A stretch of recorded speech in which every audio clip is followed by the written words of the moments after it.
Welcome to Sports News. Nigeria Professional Football League reigning champions Plateau United have crashed out of this season's CAF Champions League.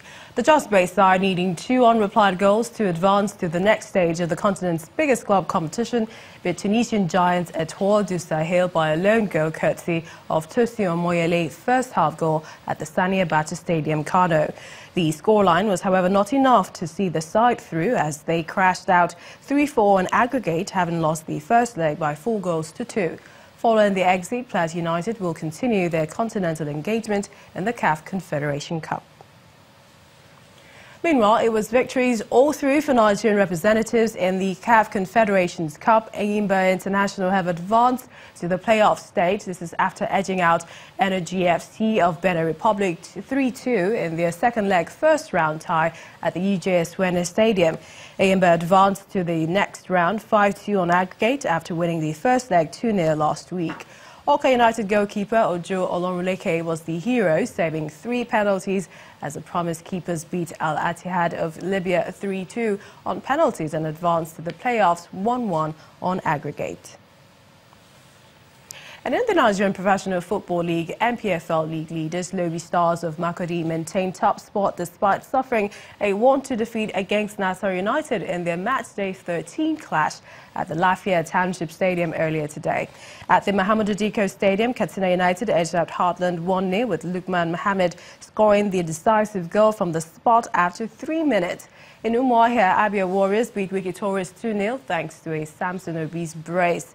In other league games, El Kanemi Warriors beat FC Ifeanyi by a lone goal, while Sunshine Stars of Akure defeated Yobe Desert Stars 2-1. And to the English FA Cup, Pedro struck in extra time to give Chelsea a 2-1 win over Leicester in the English FA Cup quarter-finals earlier today. In normal time, Jamie Vardy scored from close range in the 76th minute to cancel out Alvaro Morata's first half strike to send the tie into the extra period. Chelsea faced Southampton in the semi-final, while Manchester United will take on Tottenham in the other semi-final game. The matches will be played at Wembley on April the 21st and the 22nd.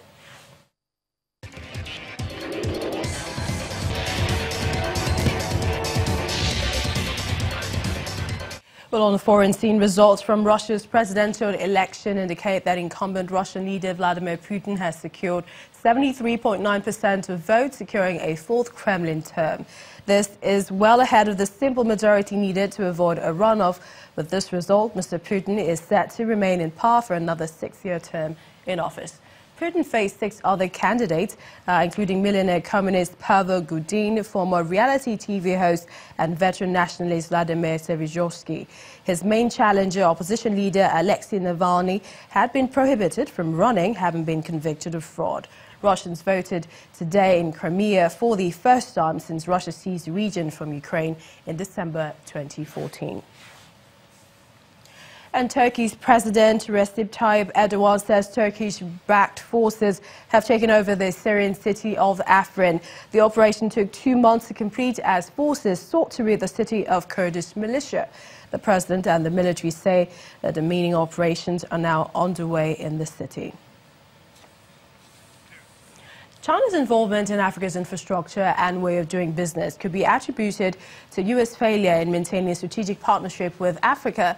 The comment was made by former U.S. Ambassador Robin Sanders following U.S. Secretary of State Rex Tillerson's recent visit to Africa. Ms. Sanders said Mr. Tillerson's comment concerning China's presence on the continent underestimates the sophistication of Africa's leaders in forming strategic partnerships. She is hopeful the visit will rekindle renewed interest for America. She commended America's support in helping Nigeria rescue the abducted Dapchi girls. I have absolutely no problem with the strategic partnerships, the engagement. I actually think China is doing a very good job of focusing on infrastructure development, what they're doing in East Africa, building railroads and things that we don't do. And it's our fault that we're not doing those. So I'm not in that corner. I know there are Americans who, have that viewpoint. I'm not one of those. I always give China credit for its involvement, for its leadership. I'm not saying that everything they do I agree with, but I certainly think they have a deeper viewpoint on how they want to engage, and they look like they're engaged for the long term. Former U.S. Ambassador to Nigeria, Robin Sanders. And the main news again. President Muhammadu Buhari has ordered the deployment of men of the Nigeria Security and Civil Defense Corps to schools in the northeast of the country.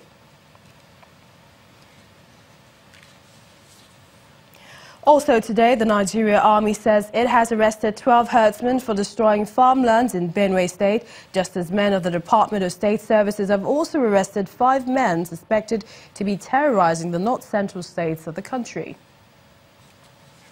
And Russian President Vladimir Putin has again won the presidential election with as much as 73.9%, getting the mandate to lead his country for another 6 years. And that's news at 10 tonight. Many thanks for watching. I'm Millicent Walker. Have a good night.